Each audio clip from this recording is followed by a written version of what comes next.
Nampak. Baik, kalau nampak, semua nampak, kita mulakanlah kuliah kita ini. Bismillahirrahmanirrahim. Alhamdulillahirrabbilalamin. Wassalatu wassalamu ala asyrafil mursalin wa ala alihi wa ashabihi ajma'in. Rabbi yassir wa la tu'assir wa khair.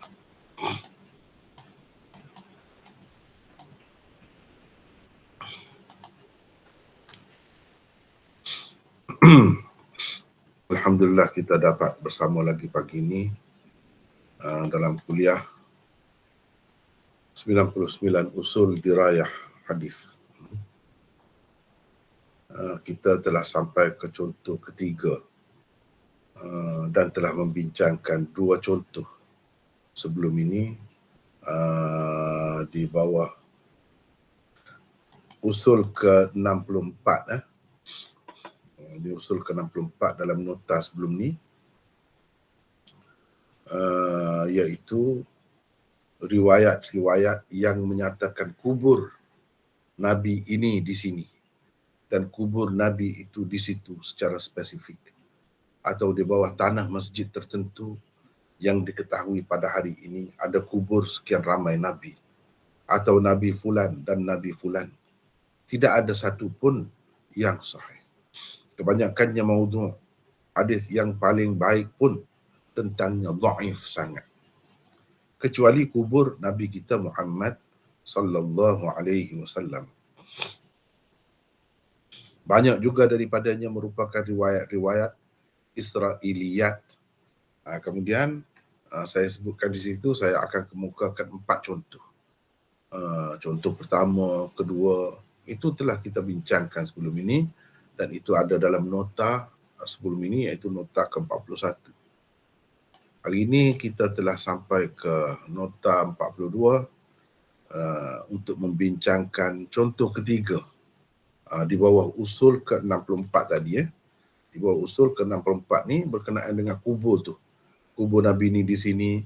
Kalau ada sebut dengan tepat begitu, di sini, itu salah. Tak betul semua tu. Bercanggah dengan ijma' ulama hadis. Dan tidak ada satu pun yang sahih.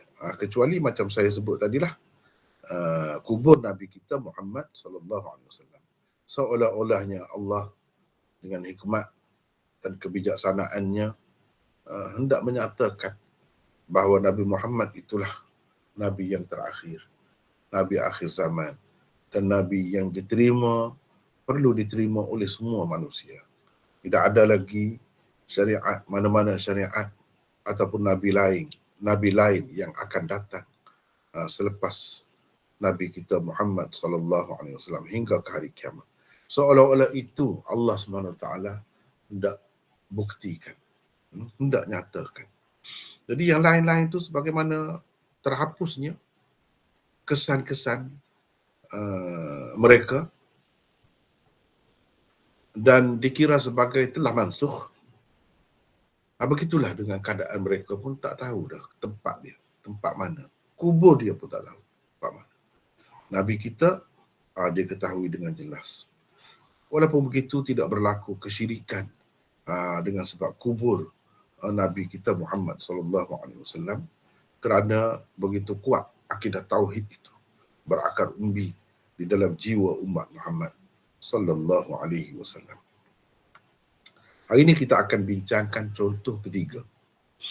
Di contoh ketiga ni saya ambil daripada tafsir At-Tabari.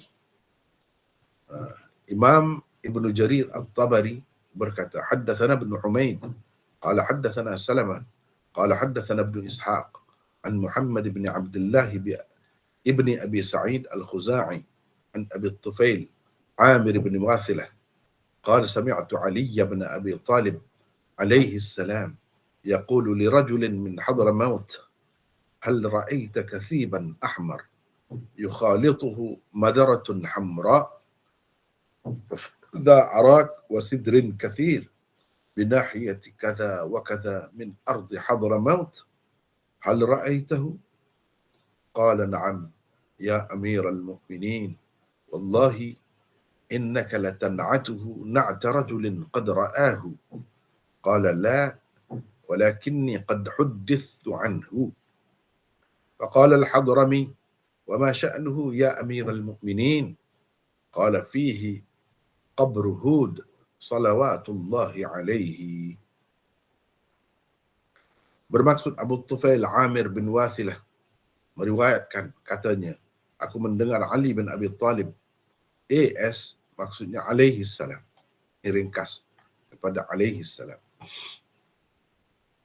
berkata kepada seorang laki-laki dari Hadramaut, pernahkah engkau melihat longgokan pasir merah?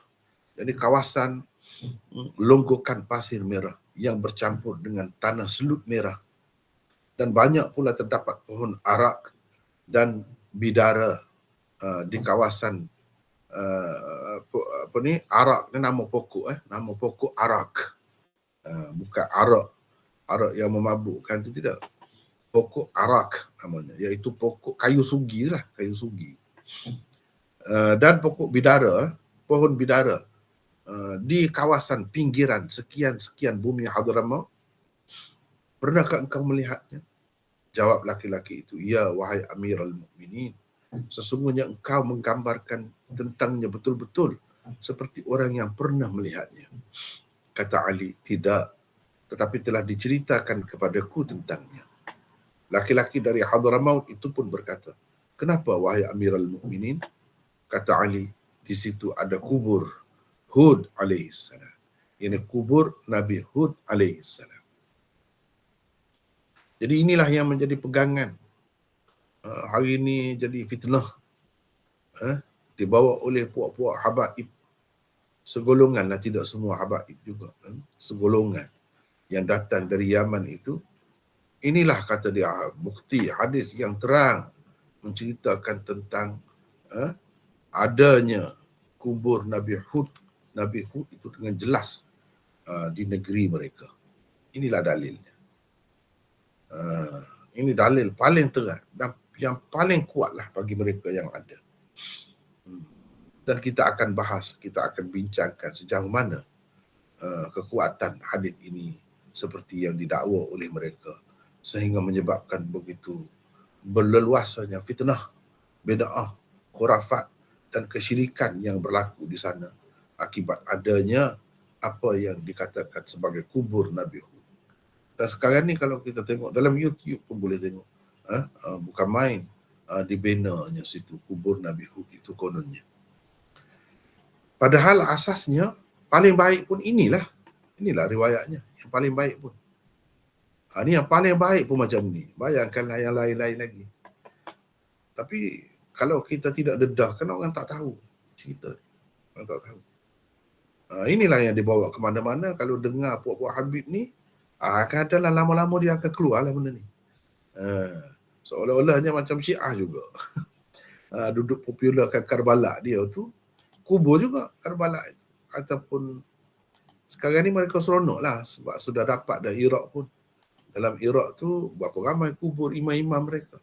Termasuklah imam yang pertama, Sayyidina Ali tu kuburnya di Najaf. Bukan main besar. Apa nama ni, kita terkeliru ingat ke masjid, bukan masjid, rupanya kubur. Begitu sekali kubur-kubur itu dibina. Baik, sekarang kita nak tengok rujukan dulu. Di mana terdapat cerita ni? Kalau dengan sanad yang lengkap, kita boleh lihat dalam tafsir Tabari atau Jami'ul Bayan. Ni di sini saya bagi ni rujukan jilid 10 muka surat 268, Al-Hakim dalam Al-Mustadrak al-Sahihain jilid 2 muka surat 615, Al-Bukhari, Imam Bukhari maksudnya di dalam At-Tarikhul Kabir. Tapi bukan dalam Sahih Bukhari, dalam At-Tarikhul Kabir, kitab sejarah perawi yang ditulis oleh Imam Bukhari. Kitab ini ditulis oleh Imam Bukhari ketika dia berumur sekitar 18 tahun. 18 tahun. Di bawah cahaya bulan purnama. Dia tulis kitab ini. As-Sa'labi di dalam tafsirnya Al-Kashf wal Bayan. Ibnu Hisham pengarang sirah Ibnu Hisham itulah, tapi dalam kitab lain, At-Tijan fi Mulukil Himyar. Kemudian kalau kitab kemudian ni yang baru, penulis-penulis yang baru, yang setengah-setengah pengarangnya tu masih ada lagi, iaitu karangan Ahmad bin Hasan Al-Muallim, Al-Kashful Mubin an Haqiqatil Quburiyin. Al-Kashful Mubin an Haqiqatil Quburiyin. Muka surat 11. Lepas tu ini Habib, karangan Habib Salim bin Abdullah Asy-Syatiri, Nailul Maqsud. Dalam ni dia menyokong lah. Dia buat marilah, termasuklah hadis ini. Termasuklah asar ini dikemukakan sebagai buktinya bahawa itu memang kubur Nabi Hud. Yang ada sekarang ni betul lah tu. Dalam buku ni memang dia sebut semua bukti-bukti, dalil-dalilnya. Tetapi sebenarnya bukan dalil itu. Itu suatu hujah yang sebenarnya bukan hujah, tetapi mengelirukan orang-orang yang jahil sahaja. Orang-orang yang mengaji, yang belajar tak akan terkeliru dengan hujah-hujah seperti itu yang tidak layak pun disebutkan sebagai hujah. Nanti kita akan lihat. Dalam kitab baru lagi, iaitu Ikhbarul Wufud. Ikhbarul Wufud. Ini semua kitab-kitab ni cerita tentang itulah. Baik. Kalau kita lihat komentar. Yang pertama, hadis di atas dengan sanad yang dikemukakan bersamanya itu adalah berdasarkan riwayat Tabari. Kalau nak kira, yang paling dekat lah dengan Sayyidina Ali, riwayat Bukhari. Riwayat Bukhari paling dekat. Lepas tu riwayat ini, riwayat Tabari. Tapi riwayat ini lebih lengkap lagi sanadnya. Lebih lengkap lagi berbanding dengan riwayat Bukhari. Dengan sanad yang sama juga di bahagian atasnya sama. Ia dikemukakan oleh Al-Bukhari di dalam Tarikh Kabirnya dan Al-Hakim di dalam Mustadraknya. Hakim tu kemudian dah, sanad dia lebih banyak lah. Tapi bahagian atasnya sama. Yang kedua, di dalam sanad At-Tabari itu ada beberapa nama perawi yang cukup bermasalah. Kerana mereka, hadis itu tidak akan dihukum sahih oleh sesiapa pun. Kalau hukum sahih itu jahil lah. Itu mesti jahil. Kalau orang yang belajar hadis betul, dia tak akan hukum sahih sama sekali. Hasan pun tak boleh. Tapi pengarang tadi, Nailul Maqsud tadi kata sekurang-kurangnya hasan. Mana boleh macam tu. Kerana mereka, ia paling elok pun akan dianggap sebagai hadis yang dhaif sangat. Paling elok, dhaif sangat. Tak boleh pakai dah. Jika dilihat kepada beberapa faktor lain lagi, hadis seperti itu sebenarnya wajar disenaraikan sebagai hadis maudhu'. Itu hakikatnya. Baik, yang ketiga, asar di atas sebenarnya berpunca daripada Ibnu Ishaq. Sebab itu saya dah tulis buku Ibnu Ishaq. Sebab saya tahu dia ni banyak bawa masalah kepada umat. Tapi orang-orang yang tak tahu cerita, dia terpedaya lah. Macam-macam lah dia. Ada dalam kitab ni dia sebut. Tetapi mari kita tengok. Dan saya harap hadirin dan hadirat sekalian, sahabat-sahabat saya, peserta-peserta kelas ni, kalau boleh baca buku saya, Ibnu Ishaq. Dah baca ke tidak? Atau tak tahu lagi buku tu wujud sekian lama? Saya dah dedah dah rahsia Ibnu Ishaq ni lama dah. Dah baca? Dah tahu ke? Mana peserta? Dah belum baca, ya Maulana. Belum baca lagi? Orang lain macam mana? Tak tahu ya? Belum habis baca. Baru sampai. Oh, kena baca buku tu. Wajib baca. Sebab apa? Banyak sekarang ni benda-benda macam ni lah. Contohnya hadis ni. Jadi bagi orang yang terima baik Ibnu Ishaq, dia terperangkap lah. Dia akan terperangkap. Itu sebab saya dah kata. Kita kata kena ubah fikiran tu.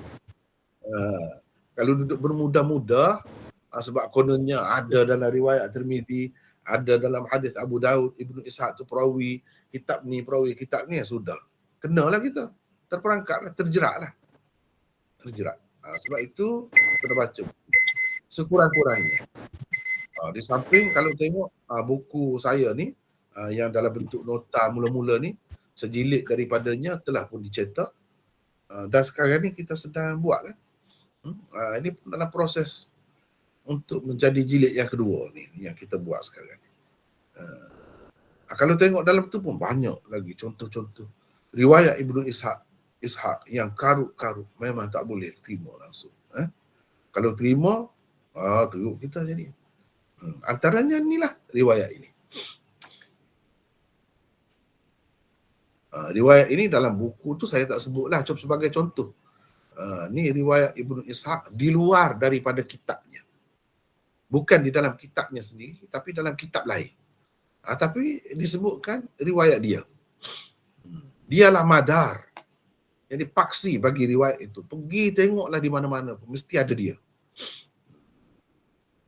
Lihatlah di mana-mana pun riwayat tersebut, pasti di dalam sanadnya ada Ibnu Ishaq. At-Tabari telah mengambil riwayat Ibnu Ishaq ini melalui Ibnu Humaid, iaitu Muhammad bin Humaid Ar-Razi. Dia mengambilnya dari Salamah dan dia pula mengambilnya dari Muhammad bin Ishaq. Ini silsilah dia ni. Ini silsilah sanad dia. Cuba tengok di atas lah. Cuba tengok di atas tu. Ini sanad dia ada cukup. Tabari bagi. Dia ambil daripada Ibnu Humaid ambil daripada Salamah ambil daripada Ibnu Ishaq. Ibnu Ishaq ambil daripada Muhammad bin Abdullah bin Abi Sa'id Al-Khuzai. Cuba tengok situ. Siapakah mereka bertiga yang tersebut dalam sanad At-Tabari itu? Tidak sukar untuk mengenali mereka. Dengan merujuk kepada para ulama rijal hadis, anda segera akan mengenali mereka. Baik, sekarang ni saya nak minta orang lain lah baca. Siapa nak baca? Silakan. Ini sebahagian daripada yang saya petik daripada buku saya tu. Iaitu Ibnu Ishaq. Peranannya dalam penyebaran fahaman Syiah di kalangan umat. Itu tajuknya. Ibnu Ishaq, peranannya dalam penyebaran fahaman Syiah di kalangan umat. Ini fahaman Syiah juga ni. Cerita kubur-kubur ni. Syiah lah yang paling bersungguh-sungguh ni. Membesar-besarkan, memuja kubur ni. Sehingga jadi kuburiyin ni. Di kalangan Syiah. Apa begitu ramai. Jadi sekali boleh saya nak sesiapalah di antara kita yang baca. Silakan. Siapa nak baca? Silakan. Mana orang yang nak baca? Silakan. Saya boleh nak, insyaAllah. Siapa ni? Cuma line saya ni slow sikit. Afif. Afif, daripada mana Afif? Dah putus ke? Afif? Membaca tapi lah ni duduk dekat Kuwait. Sila baca. Dengar ke? Dengar. Okay. Bismillahirrahmanirrahim. Nombor 1, Muhammad bin Humaid Ar-Razi adalah penduduk Rai. Dia selalu menukilkan riwayat daripada Ya'qub Al-Qummi, seorang penulis kitab-kitab Syiah dan selainnya. Ya'qub bin Syaibah berkata, dia selalu mengemukakan riwayat-riwayat yang sangat mungkar. Imam Bukhari berkata kedudukannya dipertikaikan. Abu Zur'ah Ar-Razi, seorang alim senegeri dengannya, berkata dia seorang pendusta besar. Al-Fadlaq Ar-Razi, juga seorang alim senegeri dengannya, berkata saya mempunyai 50,000 riwayat Muhammad bin Humaid Ar-Razi, tetapi satu pun darinya tidak saya kemukakan kepada orang ramai. Pernah Ishaq Al-Qawsaj berkata, Muhammad bin Humaid membaca di hadapan kami kitab Al-Maghazi karangan Ibnu Ishaq yang dinukilkannya dari Salamah bin Abrash. Kebetulan selepas itu saya mengunjungi. Sekejap Afif. Sekejap.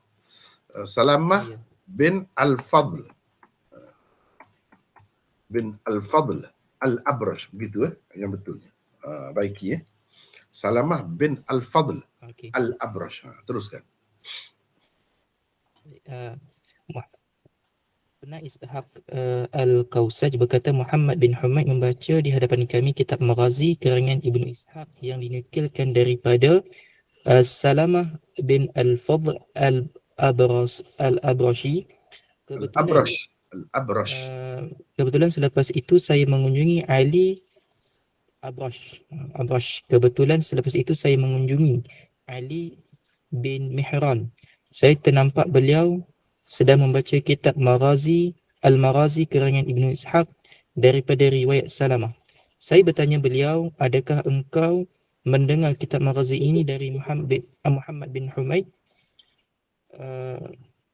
Mendengar pertanyaan saya itu, Ali bin Mihran tercengang keheranan, lantas dia menceritakan bahawa Muhammad bin Humaid lah yang mendengar kitab itu dari saya, ini Ali.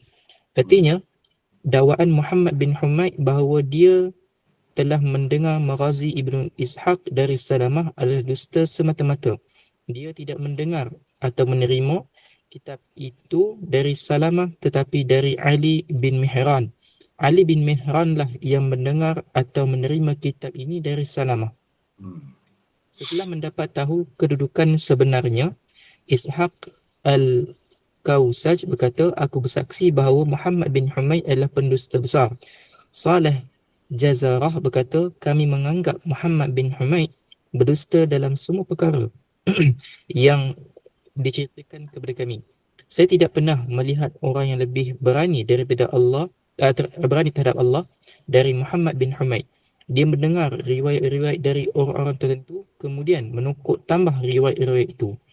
Pernah Ibnu Kharash. mengemukakan riwayat Muhammad bin Humaid. Lantas dia berkata, demi Allah, dia berbohong. Ulama hadis yang lain berkata bahawa dia selalu mendengar hadis, dia selalu mengambil hadis-hadis orang-orang tertentu kemudian menisbahkannya kepada orang lain. Imam Nasai berkata dia seorang yang lemah. Saleh Jazarah berkata, tidak pernah saya lihat dalam mimpi saya orang yang lebih mahir hidup. berbohong dari dua orang. Dalam hidup, bukan mimpi. Dalam hidup saya, Yeah. tidak pernah saya lihat dalam hidup saya orang yang lebih mahir berbohong dari dua orang, iaitu pertama Muhammad bin Humaid yang ahli sejarah, dan kedua Sulaiman Al-Shazkuni. Ibnu Warah juga telah menganggap Muhammad Al-Shazkuni. Dan kedua Sulaiman Al-Shazkuni, Ibnu Warah juga telah menganggap Muhammad bin Humaid sebagai pendusta. Ibn Humaid meninggal dunia pada tahun 248 Hijrah. Lihat Mizanul I'tidal juzuk ketiga muka surat 530, Al-Mizzi dalam Tahzibul Kamal jilid ke-6 muka surat 286 hingga 287. Teruskan. Dengar ke tidak? Sambung. Dengar. Teruskan. Yang kedua, Dengar. siapa Salamah? Nama penuhnya ialah Salamah bin Fadl. Dia terkenal dengan gelaran Abrash. Pernah menjadi qadi di Rai. Kerana itulah dia dinisbahkan dengan Ar-Razi. Kunyahnya ialah Abu Abdullah. Dia terkenal sebagai sejarawan di zamannya selain dianggap sebagai salah seorang perawi penting Maghazi Ibnu Ishaq. Ishaq bin Rahawayh berkata dia seorang dhaif. Bukhari berkata sesetengah hadisnya mungkar. Imam Nasai berkata dia seorang dhaif. Ali Ibnu Madini menceritakan setelah kami pulang dari Rai, riwayat-riwayat yang pernah kami dengar dari Salamah kami buangkan dengan anggapan ia adalah riwayat yang karut dan dusta. Yahya bin Ma'in berkata Salamah Abrash Ar-Razi adalah seorang Syiah. Abu Hatim Ar-Razi berkata dia tidak boleh dijadikan hujjah. Abu Zur'ah Ar-Razi berkata penduduk Rai sama sekali tidak suka kepadanya lantaran fahamannya yang salah. Salamah meninggal dunia pada tahun 191 Hijrah. Lihat Mizanul I'tidal juzuk kedua muka surat 12, Al-Mizzi Tahzibul Kamal juzuk ketiga muka surat 252 hingga 253.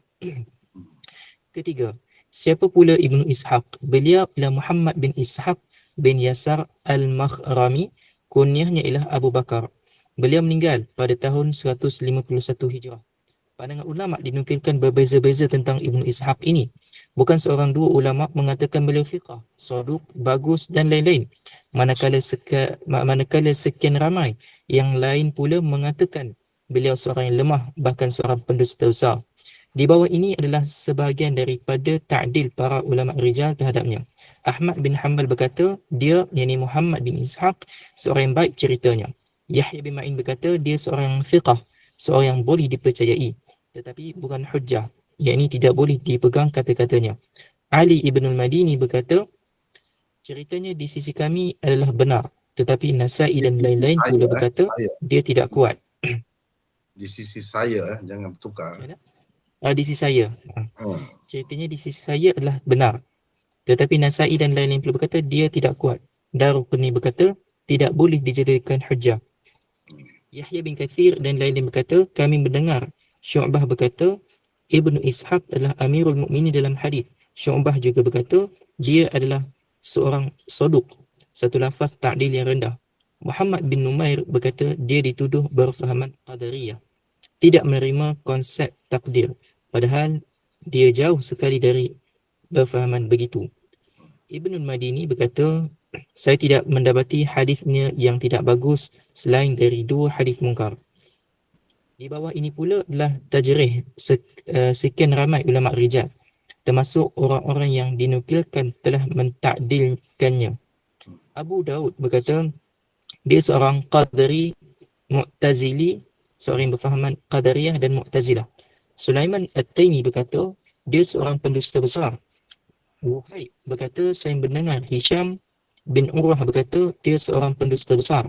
Wuhaib juga berkata, saya bertanya Malik tentang Ibn Ishaq bila menganggapnya seorang yang tidak bagus. Abdurrahman bin Mahdi berkata, Yahya bin Sa'id dan Malik mengatakan Ibn Ishaq majruh, seorang yang tidak diterima baik. Ibnu Idris berkata, pernah saya berada dalam majlis Imam Malik. Tiba-tiba ada orang berkata kepadanya bahawa Ibnu Ishaq mengatakan, kemukakan kepadaku ilmu Malik kerana aku boleh menguji kebenaran dan kepalsuannya. Imam Malik lantas berkata, lihatlah kamu kepada salah seorang Dajjal ini. Yahya bin Sa'id Al-Qattan berkata, aku bersaksi bahawa Muhammad ibn Ishaq adalah pendusta besar. Muhammad bin Ismail Al-Bukhari, yakni Imam Bukhari, berkata Muhammad bin Ishaq mempunyai beribu-ribu hadis yang tidak diriwayatkan oleh orang lain, iaitu hadis-hadis yang beliau berseorangan dalam meriwayatkannya. Demikian sedikit latar belakang Ibnu Ishaq yang tersebut di dalam kitab Mizanul I'tidal oleh Az-Zahabi. Berikut dikemukakan pula jarah para ulama rijal terhadap Ibnu Ishaq dari sumber-sumber yang lain. Imam Nasai berkata dia seorang yang tidak kuat. Dalam kitab Darud Du'afa As-Saghir, Tak payah sebutlah nama kitab. muka surat 52. Abu Hatim berkata dia seorang yang dhaif. Setelah Ibnu Numair berkata apabila Muhammad bin Ishaq meriwayatkan sesuatu cerita dari perawi-perawi yang terkenal, ketika itu ceritanya bagus dan dia seorang saduq. Beliau juga menegaskan dengan katanya, Ibnu Ishaq selalu menukilkan riwayat-riwayat yang karut dari perawi-perawi yang majhul. Ibnu Nadim wafat 385 Hijrah. Di dalam bukunya Al-Fihris menulis tentang Ibnu Ishaq. Dia, ini Ibnu Ishaq, seorang yang tercela dan tidak disenangi fahamannya. Dia selalu mengambil riwayat dari orang-orang Yahudi dan orang-orang Nasara. Di dalam buku-bukunya dia menyebut orang-orang Yahudi dan orang-orang Nasara sebagai ahli ilmu terdahulu. Ulama-ulama hadis pula menganggapnya dhaif dan tertuduh. Imam Nawawi menulis Muhammad bin Ishaq adalah antara perawi yang tidak menepati syarat-syarat hadis sahih. Imam Az-Zahabi menulis riwayat Ibnu Ishaq gugur dari darjah kesahihan dan tidak harus dijadikan hujah untuk menentukan halal haram. Hafiz Ibnu Hajar pula menulis riwayat Ibnu Ishaq tidak boleh dijadikan hujah untuk hukum hakam, terutama bila dia berseorangan dalam meriwayatkannya. Bila ada perawi thiqah mengemukakan riwayat yang bertentangan dengan riwayatnya, pada ketika itu riwayat Ibnu Ishaq langsung tidak layak tidak layak dihiraukan. Ibn Qayyim menulis bahawa Imam Ahmad mengatakan riwayat Ibnu Ishaq munkar dan dhaif. Asy-Syaukani menulis bahawa Ibnu Ishaq bukanlah hujjah terutama bila dia melakukan an'anah. Nawab Sadiq Hasan Khan ketika membincangkan salah satu hadis mengatakan bahawa Nawab Siddiq Hasan Khan ketika membincangkan salah satu hadis mengatakan bahawa dalam sanadnya terdapat juga Muhammad bin Ishaq dan Muhammad bin Ishaq bukanlah hujjah. Syekhul Hind Maulana Mahmudul Hasan membincangkan tentang Ibnu Ishaq dengan panjang lebar dan beliau menjawab takwilan-takwilan yang lemah dan rapuh oleh golongan-golongan yang menganggap Ibnu Ishaq sebagai seorang yang thiqah. Ibnu Jauzi menulis dalam kitabnya Al-Mawdu'at bahawa Muhammad bin Ishaq adalah seorang yang majruh. Imam Malik, Hisham bin Urwah, Yahya bin Sa'id Al-Qattan, Sulaiman At-Taimi, Wahid bin Khalid telah bersaksi tentang kedustaannya. Ali bin Madini pula berkata dia meriwayatkan hadis karut daripada orang-orang yang majruh.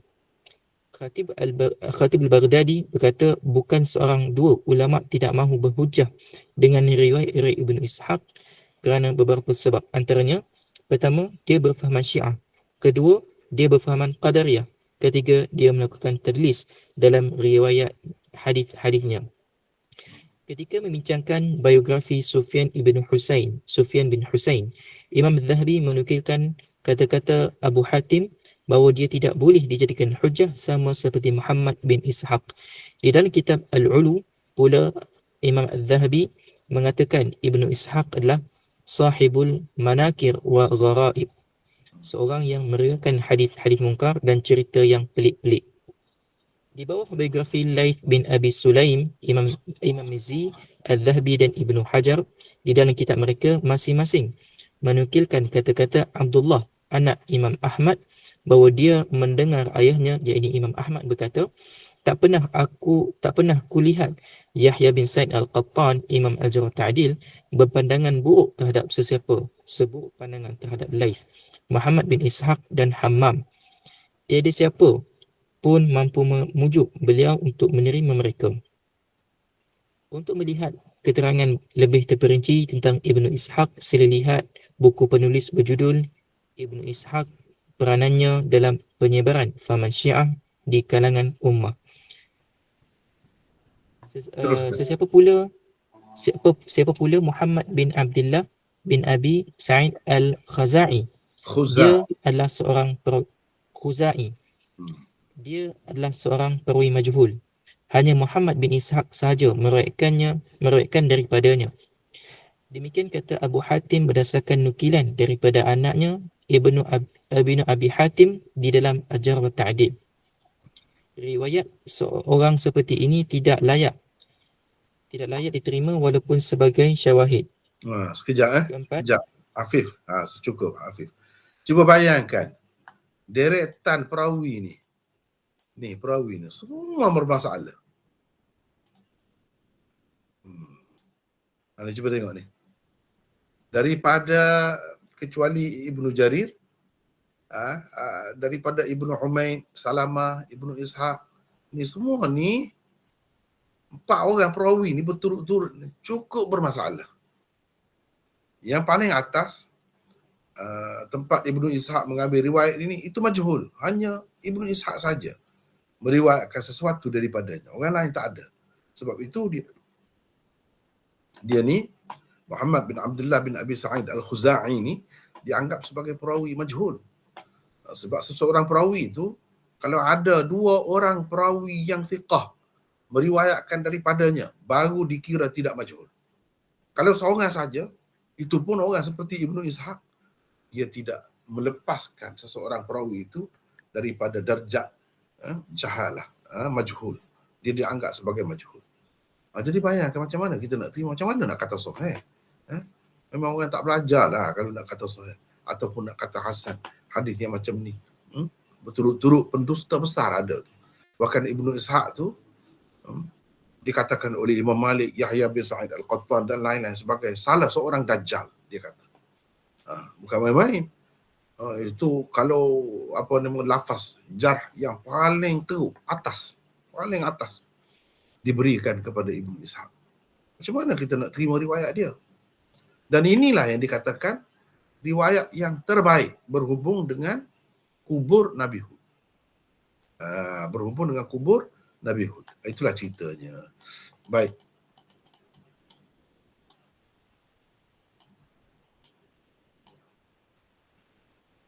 Baik. Sekarang ni saya nak orang lain pula lah baca. Afif dah baca banyak dah. Orang lain pula. Siapa nak baca seterusnya? Silakan. Siapa nak baca lagi?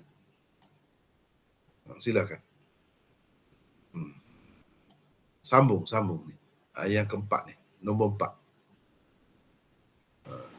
Assalamualaikum. Waalaikumsalam. Siapa ni? Saya Fuad. Fuad. Silakan. Ya. Fuad. Nombor 4 ya. Ya. Bismillahirrahmanirrahim. Dalam kebanyakan kitab seperti Tafsir At-Tabari, Mustadrak Hakim dan lain-lain, asar itu telah diriwayatkan oleh Ibnu Ishaq secara an'anah. Sedangkan dia terkenal sebagai perawi mudallis. Riwayat seorang perawi mudallis secara an'anah dihukum dhaif oleh para muhaddithin. Hanya di dalam At-Tarikhul Kabir Bukhari sahaja riwayat itu telah dinukilkan dengan sirah tahdits daripada Ibnu Ishaq. Tetapi ia tetap merupakan tafarrudat Ibnu Ishaq. Tiada orang lain meriwayatkannya kecuali dia seorang sahaja. Menurut para ulama hadis, tafarrudat Ibnu Ishaq juga dhaif. Bagi orang-orang yang menganggap Ibnu Ishaq sebagai pendusta besar, bahkan telah menyebutnya sebagai Dajjal, riwayat Ibnu Ishaq dengan sirah tahdits juga tidak memberi apa-apa nilai. Ia bagi mereka tetap juga maudhu'. Teruskan.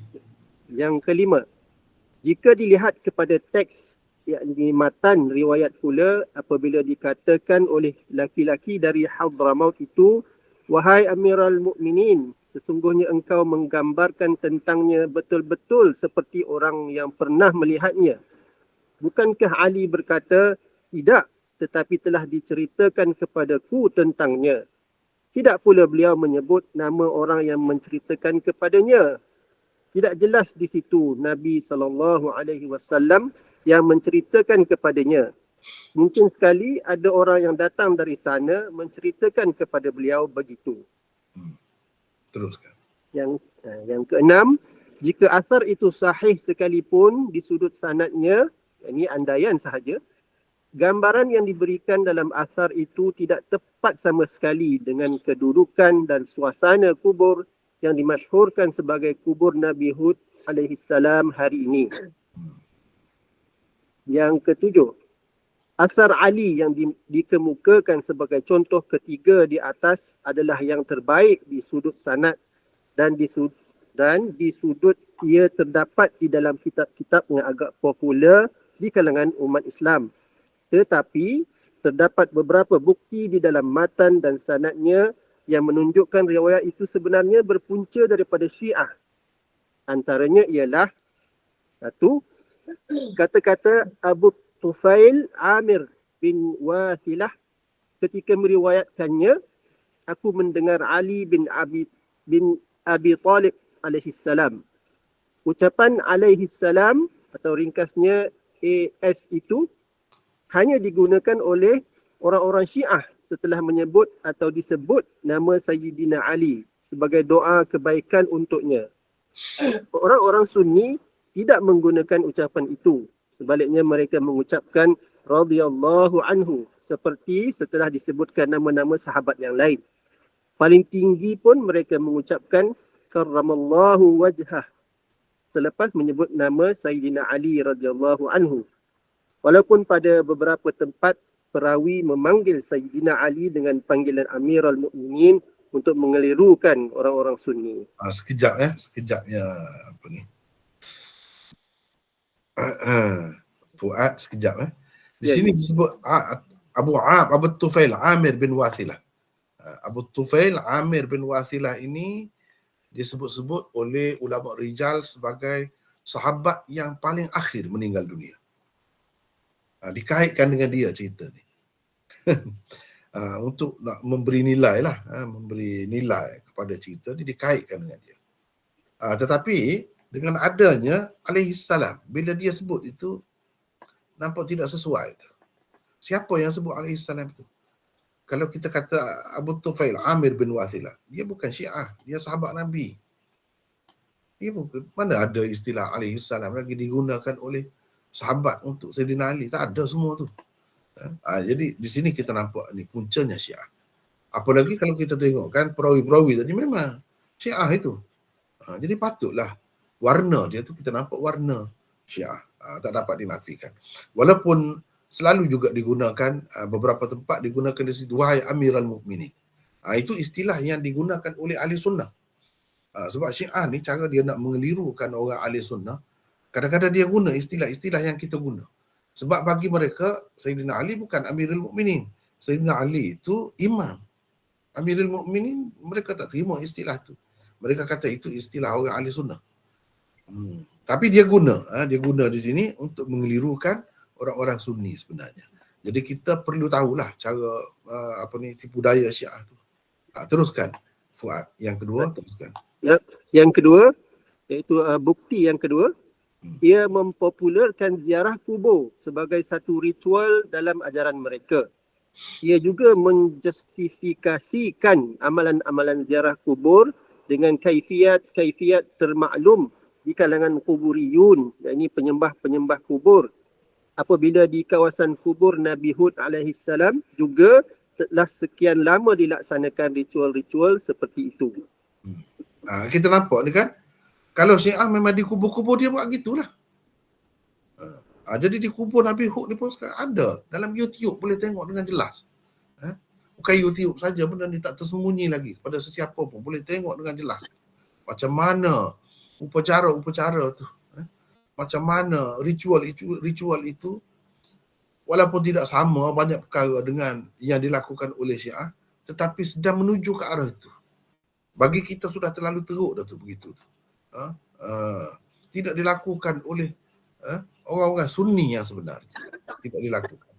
Ini tapi telah dilakukan di kawasan, dekat perkuburan yang dikatakan Nabi Hud itu. Teruskan. Bukti yang ketiga, ketiga-tiga orang perawi utama di dalam sanad Athar Ali itu memang diketahui para ulama rijal sebagai Syiah. Muhammad bin Humaid Ar-Razi, Salamah bin Al-Fadl Al-Abrash dan Muhammad bin Ishaq. Bukti mereka Syiah jelas dapat dilihat pada riwayat-riwayat mereka. Teruskan.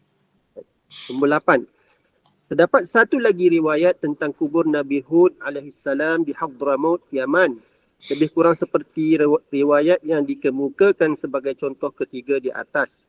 Oleh kerana tersebut di dalamnya dengan jelas bahawa yang menceritakan itu adalah kubur Nabi Hud alaihissalam kepada Ali ialah Nabi SAW sendiri, maka elok juga kalau riwayat berkenaan dikemukakan di sini. Disebabkan ia agak panjang, penulis merasakan bahagian yang agak berkaitan sahaja perlu dibentangkan di hadapan para pembaca sekalian. Ia dikemukakan oleh Ibnu Asakir di dalam tarikh Dimashqnya dan Yaqut Al-Hamawi di dalam kitabnya yang terkenal Mu'jamul Buldan. Setelah mentarjihkan Ahqaf terletak di bumi Yaman, Yaqut berkata, jadi ini panjang, ini riwayatnya. Ini riwayatnya panjang ni. Jadi kita baca terjemahan sajalah untuk meringkaskan masa. Baik. Bermaksud kebenarannya disokong oleh apa yang diriwayatkan Abul Munzir Hisham bin Muhammad daripada Abi Yahya As-Sijistani, daripada Murrah bin Umar Al-Aili, daripada Al-Aili, daripada Al-Asbagh bin Nubatah.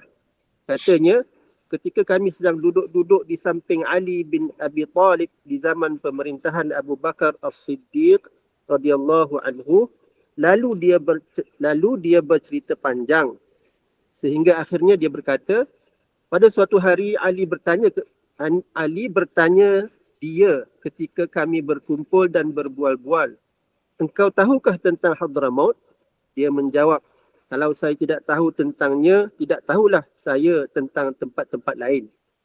Ali radhiyallahu anhu terus bertanya kepadanya, engkau tahukah Ahqaf? Jawab orang itu, semacam tuan mahu bertanya tentang kubur Nabi Hud alaihissalam saja. Kata Ali, wah, hebat betul engkau. Tidak salah tekaanmu itu. Dia meneruskan ceritanya dengan berkata, ya, aku keluar bersama beberapa orang anak muda kampungku semasa kami muda belia untuk pergi ke kuburnya kerana ia telah masyhur dan kecur di kalangan kami. Kami mengembara di negeri Ahqaf selama beberapa hari. Bersama kami ada seorang laki-laki yang mengetahui tempatnya. Akhirnya kami sampai ke kawasan yang berlonggokkan pasir merah. Di situ ada banyak gua. Laki-laki itu membawa kami ke salah satu gua daripada sekian banyak gua itu, lalu kami masuk ke dalamnya. Lamalah kami memerhatikan apa yang ada di dalamnya. Akhirnya kami sampai kepada 2 buah batu besar yang terkatup. Cuma ada satu sahaja lubang kecil yang hanya dapat dimasuki seorang yang kurus dengan memiringkan tubuh. Setelah masuk ke dalamnya, aku nampak seorang laki-laki di atas sebuah katil. Hitam manis warna kulitnya, berwajah panjang, lebat janggutnya. Ia telah kekeringan di atas katilnya. Bila aku menyentuh sedikit tubuhnya, aku dapati ia masih keras, tidak berubah. Dekat kepalanya tertulis satu suratan dalam bahasa Arab, begini adanya, aku Hud, Nabi yang telah murka terhadap kaum Ad kerana kekufurannya. Takdir Allah tidak dapat dielak oleh sesiapa pun. Setelah mendengar ceritaku itu, Ali bin Abi Talib radhiyallahu anhu pun berkata, demikianlah aku telah mendengarnya daripada Abil Qasim sallallahu alaihi wasallam. Jadi oleh kerana ada sebut kan, tadi dia sebut, diceritakan kepadaku saja riwayat yang pertama tadi. Tapi dalam ni dia ada sebut. Macam itulah yang Nabi Abul Qasim ni maksudnya Nabi kita lah. Begitulah yang aku dengar daripada Nabi. Mana dikaitkan dengan Nabi. Rupanya Nabi cerita benda ni. Jadi inilah yang menjadi pegangan mereka. Tetapi ada dalam kitab ni, kitab apa ni? Kenapa tidak ada di dalam kitab-kitab utama ni? Kenapa ada dalam kitab-kitab macam kamus geografi lah. Mu'jamul Buldan ini. Kamus geografi lama. Dan ada di dalam Tarikh Dimashq Ibnu Asakir sahaja yang begitu banyak jilid itu, yang dalam tu macam-macam ada riwayat yang mengarut berapa banyak dalam tu. Kenapa ada di situ saja? Jadi ini yang ada dalam satu riwayat lagi. Tapi beberapa perkara disebutkan longgokan pasir merah, itu memang ada lah dalam riwayat yang pertama tadi. Tapi dalam riwayat yang pertama tadi tak adalah disebutkan dengan detail begini. Baik. Teruskan Fuad. Hadis ini karut dan palsu semata-mata, baik dinilai di sudut sanadnya maupun matannya. Perawi pertama dan yang paling penting dalam sanad itu ialah Abul Munzir Hisham bin Muhammad bin As-Sa'id Al-Kalbi. Siapa Hisham pada pandangan ulama rijal hadis? Imam Ahmad berkata tentangnya, dia hanya tukang cerita dan ahli nasab. Aku fikir tidak ada sesiapa pun mahu meriwayatkan hadis daripadanya. Ad-Daraqutni dan lain-lain berkata dia perawi matruk. Ibnu Asakir berkata tentangnya, dia seorang Rafidhi, yakni Syiah Rafidah, tidak thiqah. Dan Al-Balazuri pula di dalam tarikhnya berkata tentang Hisham begini. Hisham seorang yang tidak dipercayai. Hisham meninggal dunia pada tahun 204 Hijrah. Sekejap. Jadi kalau kita orang yang tak tahu cerita kan, dia sebut Hisham. Mana kita nak tahu Hisham mana kan? Misalnya di sini. Abul Munzir Hisham bin Muhammad. Mana orang nak tahu kan? Kalau orang yang belajar tentang perawi-perawi ni Hisham bin Abul Munzir, Hisham bin Muhammad. Kalau kita cari di dalam kitab-kitab rijal mudah saja. Bertemu terus lah. Siapa? Tapi kepada orang biasa mana dia tahu ni ada sanad ni. Kita bila tengok sanad tu gerun lah, terkejut lah kepada orang-orang yang tak biasa dengan sanad ni. Tetapi siapa Hisham tu sebenar? Hisham tu sama saja dengan ayah dia. Ayah dia tu pun dipanggil Kalbi juga. Hisham ni pun dipanggil Al-Kalbi juga. Jadi kedua-duanya pendusta belaka ni. Pereka hadis. Bukan pendusta biasa, pereka hadis. Jadi macam ni ke riwayat yang kita nak pakai? Sama sekali tak boleh lah. Sama sekali tak boleh, tak laku lah. Kecuali jika dibawa kepada orang yang tak tahu, kena tipu lah, mungkin. Teruskan Puan. Di dalam sanadnya juga ada seorang lagi perawi Syiah kerak. Dia adalah Asbagh bin Nubatah Al-Hanzali Al-Mujashi'i Al-Kufi. An-Nasa'i dan Ibn Hibban mengatakan dia matruk. Al-Uqaili berkata dia mempercayai yakni berakidah raj'ah. Abu Bakar bin Ayyash bahkan berkata dia pendusta besar. Hafiz Ibn Hajar berkata dia perawi matruk yang dikatakan berfahaman rafd, ini rafidah. Sekejap Jadi cuba tengok ni. Dalam ni pun ada masalah juga. Bukan Hisham sahaja je yang tidak diterimanya. Yang bermasalah teruk tu, pereka hadis tu. Ni ada seorang lagi, iaitu Asbagh bin Nubatah. Nasib baik ada sanad. Kalau tak ada sanad pun kita tak boleh terima. Kalau ada sanad, sebut sanad. Kita nak tengok. Ini Syiah kerak. Istilah saya ni Syiah kerak. Syiah kerak ni dalam istilah disebut Syi'i muhtariq. Syi'i muhtariq. Muhtariq, ihtaraqa, yahtariqu, hangus. Atau Syiah hangus.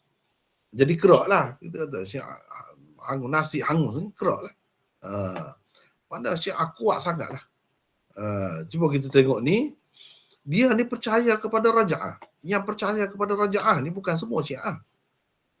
Memang Syiah Rafidah lah yang percaya kepada raja'ah ni. Apa itu raja'ah? Raja'ah ni percaya bahawa Sayyidina Ali dan imam-imam Syiah itu akan dibangkitkan sebelum kiamat. Dihidupkan. Dan Aisyah, Hafsah dan ramai lagi orang-orang lain dibangkitkan juga. Untuk apa bangkit tu? Dihidupkan. Untuk dihukum oleh imam-imam Syiah itu terhadap mereka. Misalnya Aisyah. Aisyah dikatakan telah berzina. Jadi Aisyah akan menjalani hukuman had lah. Siapakah yang akan menjalankan hukuman had terhadap Aisyah? Jawab mereka, ini semua berlaku di zaman Raja'ah. Dia tu percaya macam tu.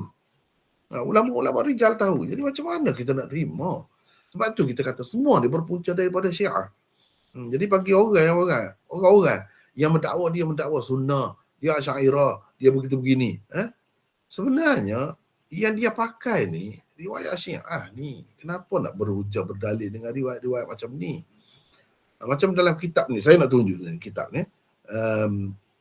Kitab ni memang kitab Habib lah ni. Ni sebagai contoh saya nak tunjuk ni. Ni Nailul Maqsud. Kitab ni membela lah. Dia mempertahankan kubur Nabi Hud. Memang betul kata dia kubur Nabi Hud. Ni cuba tengok ni. Nailul Maqsud fi masyru'iyyati ziyarati Nabiyillahi Hud alaihi. Masyru'iyyah. Mana disyariatkan pergi ziarah kubur Nabi Hud. Sampai begitu sekali. Memang disyariatkan, memang sunat lah. Boleh pahala lah, dapat pahala lah, ada kelebihan lah. Itu maksud masyru'iyah. Ziarah Nabi Hud, kubur dia. Sampai ni tajuk dia. Sayyid Al-Allamah Salim bin Abdullah bin Umar Asy-Syatili. Ni kononnya keturunan Nabi lah. Kononnya Habib lah. Ni yang tulis ni. Dalam buku ni, hadis-hadis tu lah yang dikemukakan. Hadis-hadis tadi lah. Padahal hadis-hadis tu kepada orang yang belajar hadis jelas. Itu Syiah. Bukan Syiah main-main. Syiah yang percaya akidah raja'ah ni. Bukan Syiah nipis-nipis. Tidak. Ni Syiah kerak. Syiah hangus. Macam mana kita nak terima? Ulama-ulama kata pendusta besar. Pendusta besar tu saya terjemah perkataan kadzab. Sebab itu sirah mubalaghah. Kadzib, pendusta. Orang yang berdusta. Kalau kadzab, orang yang selalu berdusta. Suka berdusta. Atau kita kata pendusta besar. Jelas. Hafiz Ibn Hajar pun kata berfahaman Rafidah. Rafd. Teruskan. Buat. Hisham mengambil riwayat itu daripada Abi Yahya As-Sijistani. Dia pula mengambilnya daripada Murrah bin Umar Al-Aili yang meriwayatkan cerita itu daripada Asbagh bin Nubatah. Masalahnya, kedua-dua perawi itu majhul. Tidak dapat dikesan dua orang ini di dalam kitab-kitab rijal hadis. Jadi, bagaimana riwayat yang dikemukakan oleh dua orang Syiah kerak yang dikatakan juga sebagai pendusta besar dan dua orang perawi majhul akan diterima sebagai riwayat yang sahih? Tentu sekali tidak boleh. Riwayat seperti ini bahkan selayaknya dihukum sebagai riwayat yang maudhu'. Jadi sekejap orang-orang yang menghukum sesuatu riwayat sebagai maudhu' tu, dia kira macam mana? Macam ni lah. Tengoklah mana-mana pun. Kerana perawi-perawi dia tu. Selain daripada mereka tengok kandungan cerita tu. Perawi tu sendiri tu memang tak lepas dah. Kalau katakan kita ni bincang usul dirayah ni untuk mengetahui hadis itu, kalau katakanlah sanad dia elok sekali, kita boleh kesal lagi. Itu maksudnya belajar usul dirayah tu. Orang yang mahir tentang dirayah hadis, dia dapat kesal. Ni apa lagi, memang sanad dia pun cukup bermasalah. Berturut-turut perawi-perawi. Dua orang perawi yang majhul, tak tahu siapa. Macam mana kita nak pakai riwayat seperti ini? Dua orang daripadanya Syiah kerak. Cuba tengok. Teruskan lagi. Dilihat kepada matanya pula, tersebut di dalamnya bahawa tertulis dekat kepala, yakni kononnya Nabi Hud, satu suratan dalam bahasa Arab. Soalnya, adakah di zaman Nabi Hud bahasa Arab sudah mempunyai tulisan seperti di zaman Nabi SAW? Siapa pula yang menulisnya?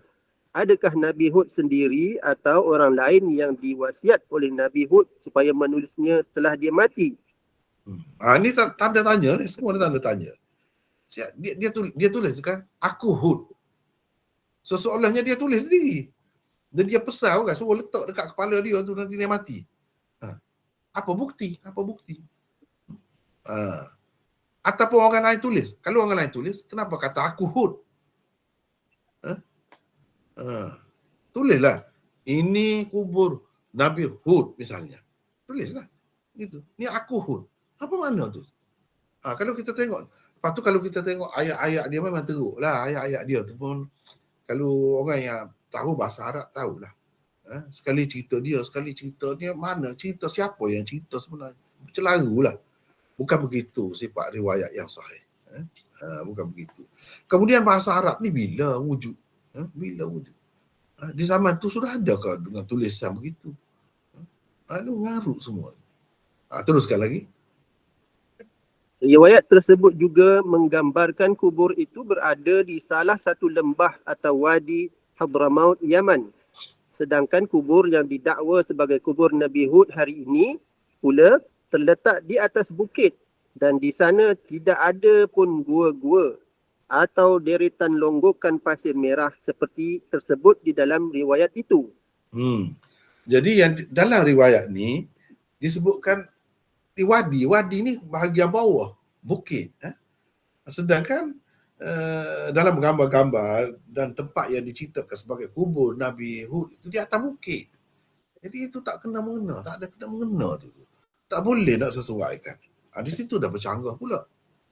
Teruskan lagi.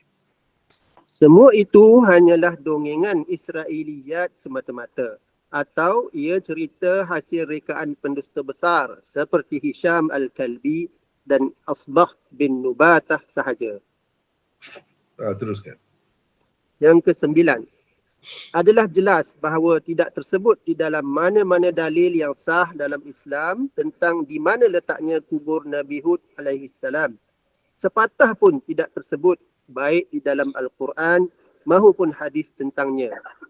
asar sahih yang dinukilkan daripada para sahabat juga tidak diketahui ada menyebutkan tentang kubur Nabi Hud alaihissalam atau di mana tempatnya. Yang ke-10, Al-Quran dan As-Sunnah banyak sekali menyebut kisah para Nabi dan Rasul sama ada secara ringkas atau secara terperinci supaya diambil pelajaran dan pengajaran daripadanya.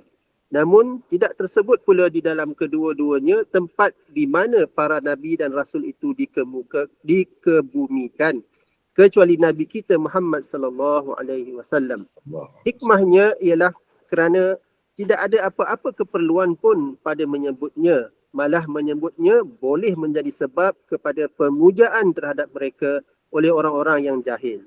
Sebab itulah hikmahnya tidak disebutkan. Cuba tengok kalau ada kan jadi macam mana. Jadi macam tu lah. Sedangkan bercanggah dengan sekian banyak hadis melarang buat bina di atas kubur apa semua tu. Bercanggah sama sekali.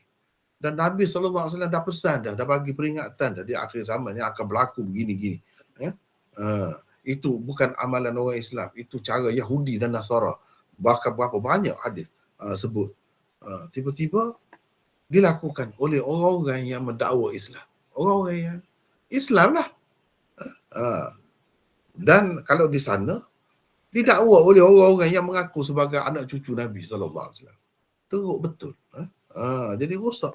Itulah sebab hikmahnya kenapa tidak diceritakan. Setara tu pun macam-macam dah berlaku. Jadi sekejap saya rasa penat juga Fuad baca banyak-banyak. Boleh orang lain pula baca. Silakan. Siapa nak baca lagi? Kita bagi peluang kepada orang lain pula. Siapa nak baca? Baca Maulana. Siapa ni? Basir insya-Allah. Basir, Basir baca. Boleh ke tak dibaca dah? Boleh insya-Allah. Silakan. 11 Ya. 11, oleh kerana tidak ada dalil yang terang tentang tanah kubur Nabi Hud dan lain-lain Nabi lah, para mufassirin dan ahli sejarah berbeza pendapat tentangnya. Di antara mereka ada yang berpendapat kubur Nabi Hud di Mekah. Ada juga yang berpendapat di Syam dan ada juga yang berpendapat di Yaman dan lain-lain lagi. Perincian perbezaan pendapat mereka itu adalah seperti berikut. Pertama, di Dimashq, Syam, sebelah kiblat Masjid Jami' Al-Umawi, Hafiz Ibn Kathir menyebut beberapa tempat sebagai kubur Nabi Hud yang diperselisihkan di kalangan ahli sejarah. Antara yang disebut beliau ialah dakwaan sesetengah orang bahawa ia terletak di sebelah kiblat Masjid Jami' Dimashq. Lihat Bidayah wan Nihayah jilid 1. Masjid Jami' dekat Masjid Jami'. Yang kita panggil Damsyik Dimashq tu Damsyik tu lah. Ibu negara Syria tu. Sampai sekarang pun kan. Jadi di situlah sebelah kiblat, arah kiblat. Dikatakan begitu. Maknanya mana ahli sejarah dan ahli tafsir tidak sepakat, berselisih pendapat, berbeza pendapat tentang macam mana kita menunjukkan bagi mereka tidak ada bukti yang jelas tu. Sebab itu ada khilaf. Kalau tidak tak ada khilaf. Kalau jelas, tiba-tiba hari ini didakwa itu, memang itu tempatnya. Tidak cukup sebab tak ada dalil, tidak ada bukti, bawa pula katanya orang ni kasyaf lah, orang ni mimpi lah macam-macam. Yang semuanya bukan merupakan hujah dalam agama. Teruskan Basir. 2. Ada yang menyebutnya di Palestin. Abdul Wahhab An-Najjar menyebut orang-orang Palestin mendakwa kubur Nabi Hud di Palestin. Mereka bahkan telah membina kuburnya dan mereka setiap tahun mengadakan maulidnya. Lihat Abdul Wahhab An-Najjar, Qisasul Anbiya, muka surat 74. Ketiga, Abdul Baqa Muhammad bin Ahmad bin Muhammad bin Ad-Diya Al-Makki meninggal 854 Hijrah. Di dalam kitabnya yang bernama Al-Bahrul Amir menukilkan satu riwayat daripada Muhammad bin Sabit bahawa beliau berkata, Hud, Nuh, Saleh dan Syuaib meninggal dunia di Mekah.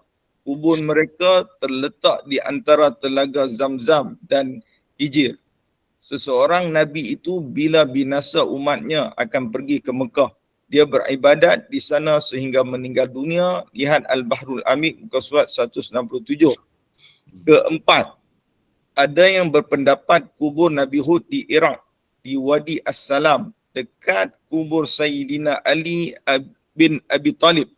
Muhammad Ash-Shahid menulis di dalam bukunya Dalilul Zairi ilal Atabatil Muqaddasati fil Iraq. Pada muka surat 7 bahawa kubur Nabi Hud dan Saleh berada dekat kubur Sayyidina Ali. Dia siap memberi panduan bagaimana cara menziarahi kubur mereka. Kelima, kuburnya di Yaman tetapi tanpa ketentuan tempatnya. Inilah pendapat kebanyakan ahli sejarah memandangkan tempat tinggal kaum Ad ialah Ahqaf dan Ahqaf itu dikatakan di Yaman. Riwayat-riwayat tentang di mana kuburnya secara tepat pula tidak ada satu pun yang sahih. Sekejap. Okey. Ni Ahqaf ni pun masih khilaf lagi.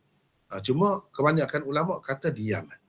Tetapi ramai juga yang mengatakan Ahqaf tu sekitar antara Oman dengan Yaman itu, bahagian bawah tu. Oman dengan Yaman tu, sejauh seluas itu. Itulah yang dikatakan Ahqaf. Tidak jelas lagi di mana pun. Tapi kalau kita terima, memang kebanyakan ulama sebut di sebelah situlah, sebelah situ. Tapi tidak ada juga yang sebut dengan tepat, dengan jelas di mana, tak ada begitu. Teruskan. Teruskan Basir. Maulana. Demikianlah 5 tempat di mana didakwa sebagai kubur Nabi Hud AS. Tidak ada satu pun daripadanya disokong oleh dalil yang boleh dipercayai. 12. Oleh kerana tidak ada dalil yang terang dan pasti daripada Al-Quran dan hadis, maka banyaklah pula muncul dakwaan-dakwaan kasyaf dan mimpi oleh orang-orang tertentu.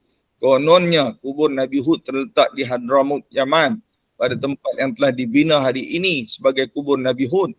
Padahal ia hanyalah berdasarkan dakwaan kasyaf atau mimpi yang sama sekali bukan merupakan hujah dalam agama Islam. 13. Tempat itu hari ini telah menjadi tumpuan di mana segala macam bid'ah, khurafat, bahkan kesyirikan dilakukan secara berleluasa. Paling malang ialah ia dihidupkan oleh orang-orang yang mendakwa sebagai anak cucu Rasulullah sallallahu alaihi wasallam, iaitu segolongan habaib di Yaman. 14. Antara bid'ah, maksiat, khurafat dan kesyirikan yang telah berkembang subur dengan sebab kubur yang didakwa sebagai kubur Nabi Hud itu ialah adanya propaganda dan kempen-kempen secara besar-besaran supaya orang ramai berziarah ke kubur itu. Mereka bahkan menganggap wajib berziarah ke kubur itu. Mereka mendakwa Iskandar Zulkarnain dan Nabi Sulaiman juga pernah berziarah ke kubur yang didakwa mereka sebagai kubur Nabi Hud itu. Membuat persiapan walaupun terpaksa bersusah payah untuk pergi ke kubur itu dengan tujuan bertawassul dan beristighasah, meminta pertolongan di sana. Mengungkapkan syair-syair yang dinamakan Kena sebut yang keempat Yang keempat, mengungkapkan syair-syair yang dinamakan tahwidah pada malam ke-27 bulan Rejab selepas selesai menyampaikan kisah Isra' Mi'raj dan selesai membaca maulid di hari Rabu terakhir bulan Rejab. Selepas diucapkan nama Allah, mereka beramai-ramai dengan suara yang tinggi mengucapkan Hud, ya Hud, ya Hud, ya Nabi Allah. Kelima, antara kesyirikan yang terdapat di dalam apa yang dinamakan sebagai tahwidah itu ialah ucapan mereka mawjud fil kaunillah. Allah ada di alam semesta ini. Ucapan ini mengandungi akidah hulul dan wahdatul wujud sebenarnya. Ia berpunca daripada ajaran Kristian yang mempercayai Allah telah menjelma di dalam diri Nabi Isa alaihissalam. Keenam, menamakan bulan Sya'ban sebagai bulan Nabi Hud. Sesetengah mereka bahkan menukar nama bulan Sya'ban dengan nama bulan Hud. Ketujuh, dalam perjalanan menuju ke kubur Nabi Hud, masing-masing kabilah akan singgah di kubur-kubur orang-orang atau syekh-syekh tertentu yang dipercayai mereka sebagai wali-wali. Di situ mereka bertawassul, beristighasah dan berdoa meminta apa-apa hajat mereka. Ke-8, mendakwa sungai yang berada tidak jauh dari kubur itu sebagai sungai Nabi Hud dan ia berpunca dari syurga. Sebelum berziarah ke kubur, mereka mandi manda terlebih dahulu di sungai itu untuk mendapat berkat daripadanya. Ke-9, Biasanya ni kalau mengikut dalam buku-buku diceritakan, ia dirasmikan oleh syekh masing-masing pula tu. Masing-masing. Lepas tu syekh itu memulakan mandi, lepas tu orang lain tu begitu caranya. Jadi benda-benda macam ni dah jadi umum dah. Dia buat setiap tahun. Bahkan ramai pada masa itu, pada masa lain pun selalu berkunjung macam sebut tadilah. Ziarah itu memang disyariatkan. Sampai begitu sekali. Teruskan. Ke-9, setelah selesai mandi dan berwudu di sungai itu, mereka dianjurkan bersembahyang 2 rakaat sunat wudu terlebih dahulu di satu tempat yang dinamakan Hasad Umar sebelum pergi berziarah ke kubur. Ke-10, dan banyak lagi lah bid'ah-bid'ah yang lain. Jadi begitu sekali banyak ya.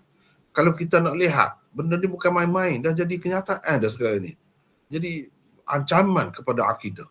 Dan orang-orang yang menganjurkan, orang-orang yang menjadi tekong lah kita kata, di sana ya sebahagian besarnya puak-puak Habib ni. Sebab itulah saya berpesan daripada dulu lagi, kena berhati-hati dengan puak-puak Habib ni. Bukan semua Habib saya maksudkan, tidak. Bukan semua. Kalau yang keturunan Rasulullah sallallahu alaihi wasallam yang betul-betul itu dan membawa ajaran Nabi sallallahu alaihi wasallam yang betul-betul, memang kita terima dengan baik, dengan senang hati. Kita berbangga dengan mereka. Tetapi kalau yang macam ni, apa artinya? Sekarang ni dah timbul dah pula di Indonesia beberapa pihak dari kalangan ulama mereka mempertikaikan keturunan puak-puak Habib ni, yang didakwa sebagai keturunan Nabi. Bila dibuat kajian dari sudut silsilah nasabnya memang terputus beratus tahun, putus. Dah sampai sekarang ni mereka tak boleh jawab lagi tu. Maknanya ni semua cari makan semua ni. Menunggang agama, orang panggil macam ni lah. Dan itu lebih banyak kita dapati di Indonesia. Sebab itulah ulama-ulama mereka cuba membuat kajian, macam-macam kajian. Dan sampai hari ini mereka tidak dapat jawab lagi kritikan itu. Jadi ini semua dakwaan. Kalau katakanlah keturunan Nabi sendiri pun yang buat begitu, itu tidak boleh menjadi hujah dalam agama. Dalam sejarah ni, berapa banyak keturunan Nabi SAW ni yang didakwa lah, wallahu alam betul atau tidak, tetapi mereka telah membuat berapa banyak kerosakan. Termasuk kalau kita baca dalam kitab-kitab sejarah, sampai roboh Kaabah tu, dia pergi serang. Ini semua dikaitkan dengan anak cucu Nabi, bukan orang-orang lain, anak cucu Nabi sendiri. Baiklah. Sekarang ni saya rasa kita boleh tunjuk di sini ya. Sekejap. Kita boleh tunjuk di sini, kita cari ya. YouTube. YouTube.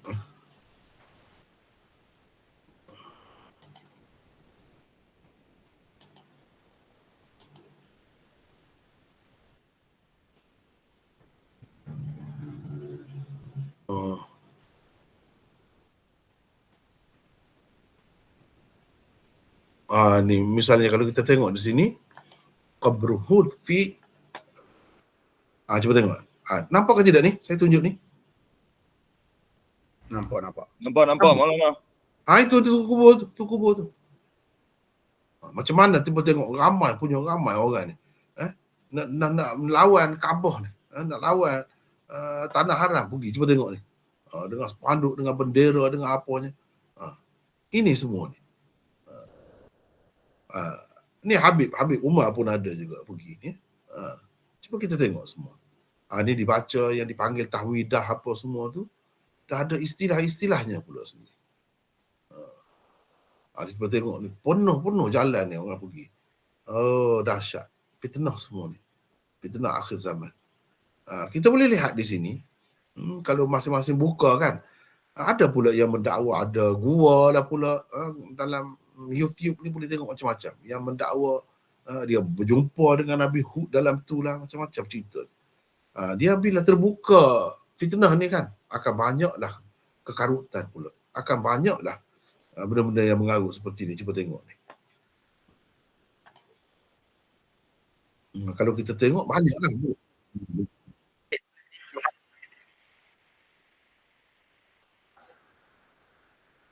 Nampak ke tidak ni? Nampak ke tidak? Dengan palu, gendang, apa yang semua.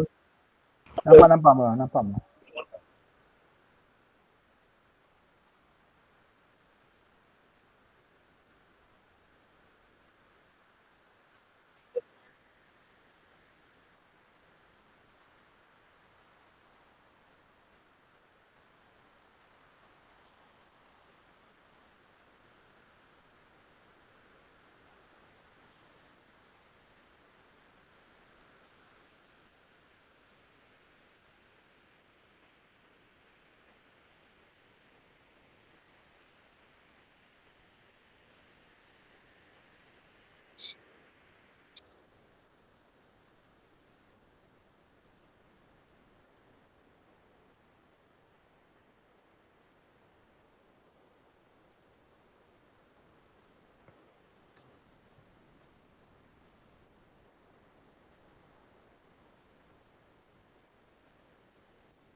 Semua nampak tu kan?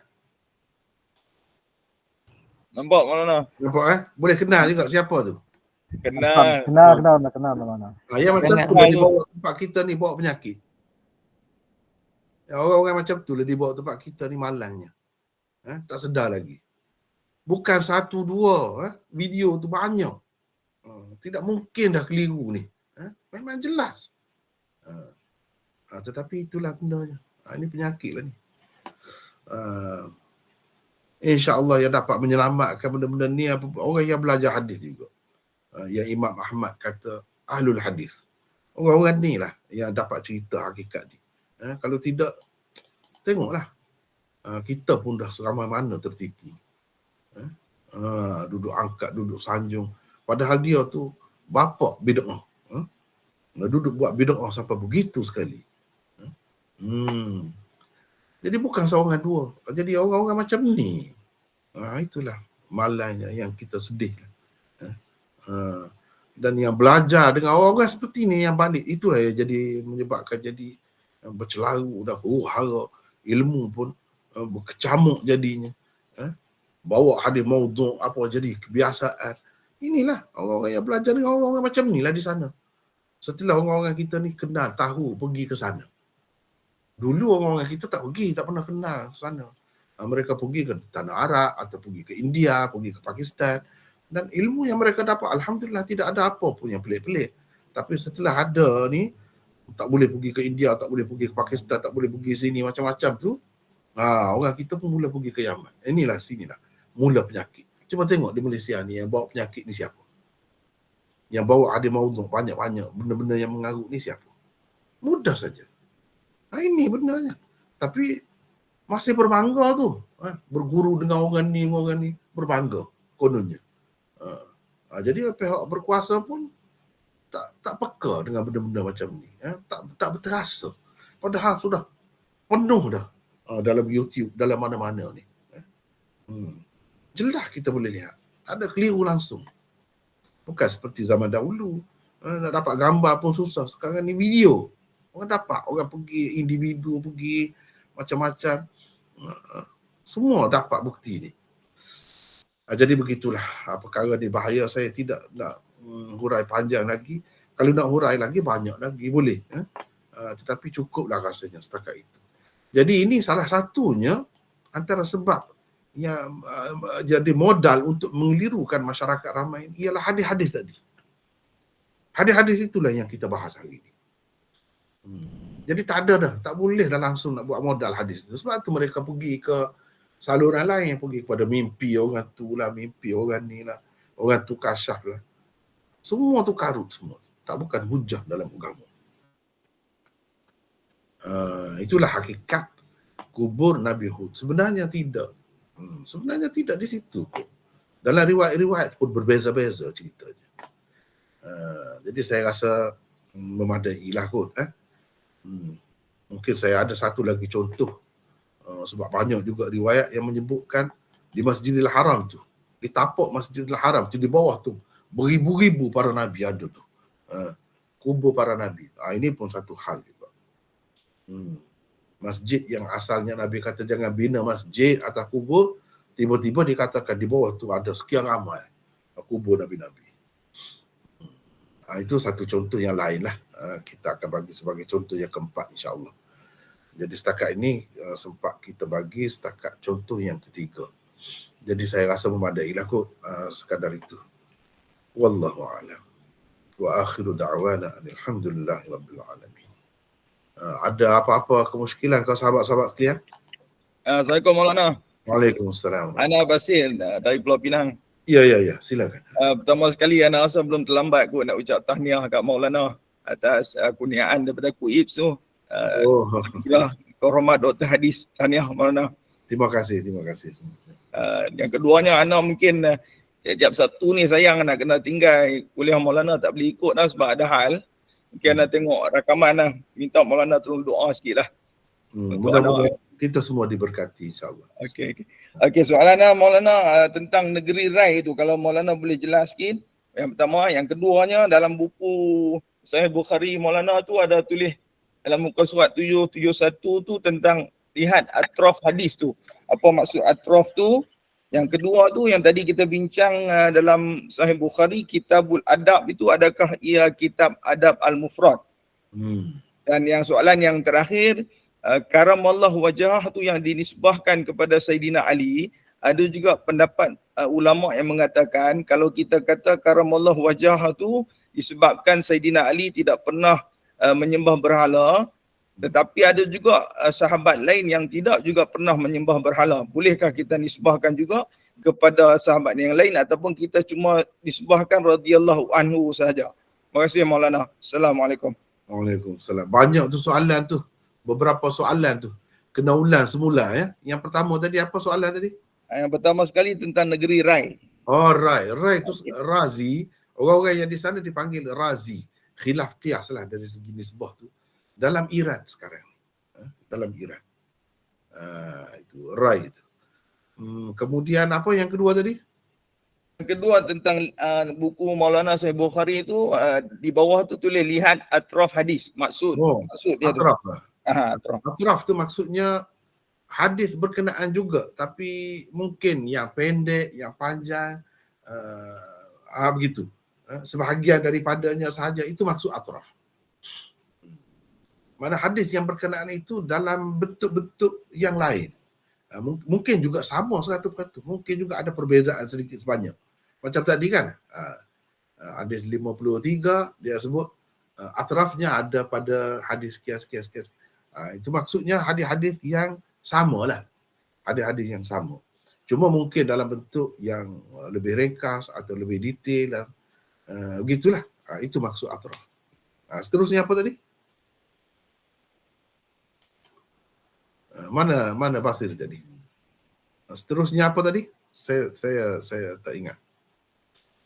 Itu karramallahu wajhah tu. Karramallahu wajhah memanglah ada sebut macam-macam. Kenapa Sayyidina Ali itu disebutkan karramallahu wajhah bila disebut nama dia? Seperti saudara kita Basir tadi sebut, salah satunya dikatakan dengan sebab dia tidak sembah berhala. Cuma soalnya kenapa sahabat lain yang ramai lagi yang tidak sembah berhala tapi tidak dikatakan karamallahu wajah. Itu persoalannya. Ada juga yang mengatakan dia tidak sembah dia disebutkan karamallahu wajah itu kerana dia tak pernah melihat auratnya. Tak pernah melihat auratnya. Itu kononnya yang jadi alasannya. Jadi pelik juga kan? Kan Nabi SAW suruh kita bersihkan bulu ari-ari apa semua tu. Jadi Sayyidina Ali kalau nak bersihkan macam mana agaknya tak tengok. Pelik juga macam mana kalau terluka apa. Pelik juga. Itu kononnya disebutkan sebagai sebab disebutkan karamallahu wajhah. Sebenarnya tak betul semua tu. Yang betulnya ialah ada juga yang kata itu sebutan Syiah untuk Sayyidina Ali. Yang sebetulnya tidak juga, itu pun tidak juga. Syiah tidak sebut karamallahu wajhah. Mereka sebut alaihi salam. Jadi karamallahu wajhah itu satu doa oleh orang-orang Sunni juga, ulama-ulama kita juga, sebagai balasan atau jawapan kepada musuh-musuh Sayyidina Ali. Bila mereka sebut nama Ali, mereka kata qabbahallahu wajhah atau sawwadallahu wajhah. Itu doa mereka. Mereka doakan keburukan untuk Sayyidina Ali. Seperti golongan Khawarij dan lain-lain. Begitulah. Jadi sebagai tindak balasnya, Ahli Sunnah mendoakan kebaikan untuk Ali. Karramallahu wajhah. Itu sebabnya. Kalau nak ada pun. Kalau nak kira, yang selayaknya, Sayyidina Ali seperti orang-orang lain jugalah. Radhiyallahu anhu. Itulah yang disebutkan dalam Quran pun tentang sahabat-sahabat ni. Itulah yang selayaknya. Tapi kalau kita nak terima juga, itu boleh. Atas dasar itu adalah tindak balas. Atau jawapan oleh ulama ahli sunnah terhadap orang-orang yang mendoakan keburukan terhadap Sayyidina Ali itu. Itu sebenarnya. Kalau kita nak terima pun. Yang lebih baiknya, Sayyidina Ali sama seperti sahabat-sahabat yang lain, kita sebut selepas menyebutnya dengan radhiyallahu anhu sebagai doa. Itulah yang paling tepat. Lagi apa lagi, banyak juga soalan tadi. Maulana ada lot dengan internet siang. Tentang kitabul adab tu, adakah dia kitab Al-Adabul Mufrad? Itu bukan kitab Al-Adabul Mufrad. Dalam kitab Sahih Bukhari sendiri, di dalam Sahih Bukhari juga. dia ada kitabul adab. Itu maksudnya. Itu saja ya. Saya masih Maulana. Ya, sama. Ada lagi orang lain, siapa-siapa ada kemusykilan? Assalamualaikum. Bukan yang baru, yang tadi juga ya. Yang tadi. Assalamualaikum. Waalaikumsalam warahmatullahi. Tadi ada beberapa nama perawi tadi yang hujung dia tu Al-Kalbi. Jadi sahabat Nabi pun ada seorang nama Dihyah Al-Kalbi kan. Jadi Al-Kalbi tu dia nisbah kepada apa? Sebab kalau orang jenis faham sikit-sikit Arab, bunyi kalbi macam anjing pula bunyi. Apa maksud sebenarnya Al-Kalbi? Dia daripada keturunan Bani Kalb.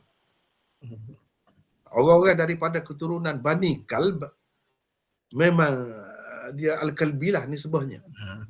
Ada keturunan lah. Nisbah kepada satu keturunan. Jadi orang Arab ni macam-macam nama dia. Nama misalnya kita kata Raja Arab Saudi dahulu. Raja Fahad. Al-Fahad. Fahad tu apa mana? Harimau lah. Fahad. Harimau. Jadi mana kalb tu Bani Kalb tu mana anjing lah, maknanya macam mana? Memang anjing lah. Tapi dia nama keturunan, satu kumpulan. Yang berani ke garang ke. Kita menunjuk gitu lah. Harimau misalnya berani lah. Begitulah. Terima kasih. Sama. Ada lagi yang lain, silakan. Yang tadi kalau ada kemusykilan tentang Sahih Bukhari tadi pun boleh kita letak sekali untuk soal jawab. Ada apa-apa kemusykilan lagi?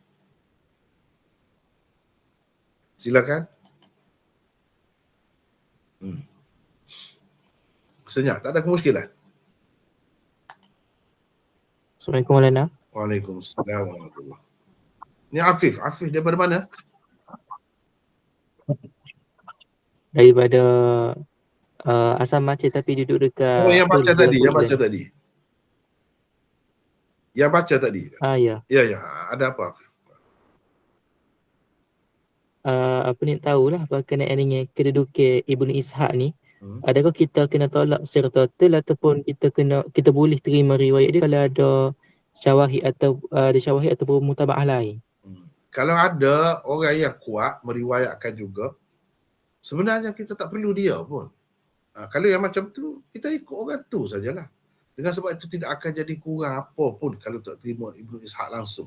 Seperti ulama-ulama besar yang saya sebut tadi, mereka tak terima langsung. Tak akan ada apa-apa kekurangan pun. Bahkan lebih bersih. Riwayat tu lebih bersih kita terima. Kalau nak terima pun, yang mana ada orang lain juga riwayat seperti itu. Dan orang tu kuat. Itu yang macam tu lah yang diterima tu. Kalau tidak, tak boleh terima. Bahaya. Tafarrudat Ibnu Ishaq. Macam tadi itu termasuk dalam tafarrudat dia. Tafarrudat dia tu, yang kita baca tadi, sebahagiannya, memang dah sebut oleh ulama. Dia ada banyak syarat nak terima riwayat dia. Bagi orang yang terima lah. Bagi orang yang tak terima, dia tak terima dah. Ikut mana-mana pun. Bagi orang yang terima pun, dengan beberapa syarat. Salah satunya, ia tidak termasuk dalam tafarrudat dia. Kalau riwayat dia secara an-anah, tak boleh terima. Kalau riwayat dia yang menyokong fahaman Syiah, tak boleh terima. Kalau riwayat dia misalnya bercanggah dengan riwayat orang lain, tak boleh terima. Banyaklah syaratnya. Jadi kalau kita kira riwayat tadi, banyak tu bercanggah tu. Ada lagi an-anah di situ, ada lagi tafarrudat dia. Kemudian orang yang meriwayatkan daripada, tak ada orang yang meriwayatkan selain daripada dia. Banyak sangat. Sebab untuk kita tidak terima, tak boleh terima sama sekali. Sebab itu orang-orang yang mendakwakan itu sebagai dalil pun, mereka sebut saja, mereka pun tak berani juga nak pegang kuat-kuat, sebab akan ada bantahan daripada banyak pihak. Akan ada bantahan. Mereka pun tak berani juga. Tapi untuk mengelirukan itu dibawakan jugalah, nak bagi nampak banyak tu. Sebenarnya tak ada nilai semuanya. Kalau dilihat dari sudut ilmu hadis lah. Ya, ada lagi yang lain? Silakan. Sebenarnya kalau boleh baca buku yang saya tulis tu, sebab dalam tu banyak saya bagi contoh, bukti daripada kitab dia sendiri dan daripada kitab-kitab lain. Contoh tadi, daripada kitab lain, bukan dalam kitab dia. Jadi masalah ni dia sampah lah. Dia tinggal, susah kita jadi kena sapu. Sampah tu merata di mana-mana. Kadang-kadang ulama kita ni, dia kemukakan riwayat orang seperti ini sebagai iktibar untuk kita buat perbandingan antara riwayat yang sahih dan tidak sahih macam mana. Begitu cara dia. Tapi orang yang tidak tahu cara tu, dia boleh terkeliru. Ya, silakan. Ada lagi yang lain? Silakan.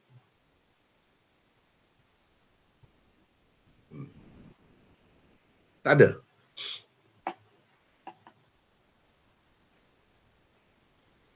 Tak ada kah? Kalau tak ada, kita nak berhenti. Nak tutup lah. Tak ada ya? Kalau begitu kita setakat itulah dulu untuk hari ini. Wallahu a'lam. InsyaAllah kita akan bertemu lagi besok. Wallahu a'lam. Assalamualaikum warahmatullahi wabarakatuh. Waalaikumsalam. Assalamualaikum warahmatullahi wabarakatuh.